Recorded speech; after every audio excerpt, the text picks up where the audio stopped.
It's Sunday morning. காலைல எழுந்ததுமே fresh up ஆகிட்டு நெல்லிக்காய் ஜூஸ் தான் போட்டிருந்தேன். நெல்லிக்காய், இஞ்சி, கருவேப்பிலை, கொத்தமல்லி, கொஞ்சமாக சீரகம், மிளகு, தயிர், உப்பு, தண்ணி இதெல்லாம் பிளெண்ட் பண்ணி குடித்தா செம்ம டேஸ்ட்டாக இருக்கும். இட்லிக்கு மாவில்ன்றதுனால அதை அரைச்சிட்டேன். பிரேக்ஃபாஸ்ட்டுக்கு சப்பாத்தி தான் பண்ணியிருந்தேன். ஊரில் மாடு கன்று போட்டிருந்ததால் சீம்பால் எடுத்துகிட்டு வந்திருந்தாங்க. செம்ம டேஸ்ட்டாக இருக்கும். எவ்வளோ பேர் சாப்பிட்ருக்கீங்கன்றதை கமெண்ட்டில் பின் பண்ணுங்கள். வானகரம் மீன் மார்க்கெட் தான் போயிருந்தோம் காலையிலேயே. ஸோ வாழை மீன், திருக்க மீன், அப்புறம் வஞ்சிரம், நண்டு, கட்லா, ஏரி வவ்வால் நிறைய இருக்கும். பட் நான் செலக்டிவாக இந்த மத்தி மீன் ரொம்ப பிடிக்கும், அதுதான் வாங்கிட்டு வந்திருந்தேன். மட்டன் ஒரு 3/4 கிலோ, செவரட்டி ஒரு 3. தட் மீன்ஸ் சென்னையில் இதுக்கு பேர் வந்து மண்ணீரல்னு சொல்லுவாங்க. இன்றைக்கி மீன் வந்து தந்தூரி டைப்பில் தான் பண்ணியிருந்தேன். தயிர், இஞ்சி பூண்டு பேஸ்ட், மசாலாஸ்லாம் நான் கீழே கமெண்ட்டில் பின் பண்ணுறேன், செக் பண்ணிக்கோங்க.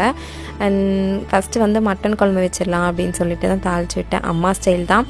எண்ணெயில் பட்டை, கிராம்பு, ஏலக்காய், கொஞ்சமாக சோம்பு, சின்ன வெங்காயம், இஞ்சி பூண்டு பேஸ்ட், ஒரு பச்சை மிளகாய், தக்காளி இதெல்லாம் நல்லா சேர்த்து வதக்கிட்டு மட்டனையும் அதில் சேர்த்து ஆட் பண்ணி கொஞ்சமாக மஞ்சத்தூள், உப்பு, தண்ணி ஆட் பண்ணி நல்லா மட்டன் வெந்ததுக்கப்புறமா கூட மசாலாஸ் ஆட் பண்ணோம். ஸோ அதுக்குள்ளே வந்து சுவரட்டியும் சைடில் வந்து ஃப்ரை பண்ணிடலாம் அப்படின்னு சொல்லிட்டு அதை குட்டி குட்டி பீஸாக கட் பண்ணி எண்ணெய், சுவரட்டி இந்த மாதிரி குட்டி குட்டியாக கட் பண்ணி அது கூட கொஞ்சமாக இஞ்சி பூண்டு பேஸ்ட், பசங்க சாப்பிட்றதுக்காக சீரகத்தூள், மிளகுத்தூள், கொஞ்சமாக மஞ்சத்தூள், உப்பு மட்டும் ஆட் பண்ணியிருந்தேன். மட்டனும் நல்லா குக் ஆகிடுச்சு. பசங்களுக்கு கொஞ்சமாக மட்டன் சூப் எடுத்து வச்சுருந்தேன். ஸோ மசாலா வந்து எப்போவுமே வீட்டில் அரைக்கிற மசாலா தான். மல்லி கூட சீரகம், மிளகு, சோம்பு, அப்புறம் வெறும் மிளகாத்தூள் இதுதான். தோசை தவாவில் அப்படியே மீனையும் ஃப்ரை பண்ணியாச்சு. இன்றைக்கி lunch recipe white rice, mutton chukka, சுவரட்டி ஃப்ரை அண்ட் மத்தி மீன் ஃப்ரை, மட்டன் குழம்பு, ரசம். லஞ்ச் எல்லாம் நல்லா ஜம்முன்னு சாப்பிட்டு முடிச்சாச்சு. வீடியோ பிடிச்சிருந்தா லைக் பண்ணுங்கள். தேங்க்ஸ் ஃபார் வாட்சிங்.